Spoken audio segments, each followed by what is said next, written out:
Right. The Central Bank of Kenya, CBK, will not pay a dividend to the Treasury for the first time in 7 years, despite declaring a surplus of 65.8 billion shillings, hurting state revenues. This means Treasury has to find alternatives to make up for the foregone dividends. NTV's Brian George has that report. The banking regulator retained profits in the race to increase capital to 100 billion shillings ahead of 2027, up from 60 billion shillings. The Central Bank of Kenya paid dividends of between 2.5 billion shillings and 30 billion shillings over the past 5 years to the Treasury, easing a financial crunch that has seen the state cut expenditure and borrow more.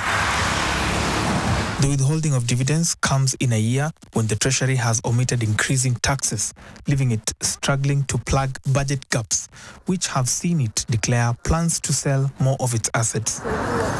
The dividend withdrawal will leave the Treasury with a huge gap to fill, with the regulator paying out 30 billion shillings last year despite a deficit of 24.8 billion shillings. CBK has plans to increase its capital base in order to position it well to address vulnerabilities in the financial sector. For instance, it increased its authorized capital to 100 billion shillings in April last year, up from 50 billion shillings, allowing it to convert more of its retained earnings to paid-up capital. During the year, it increased its paid-up capital to 60 billion shillings from 50 billion shillings in 2024 and 38 billion shillings in 2023.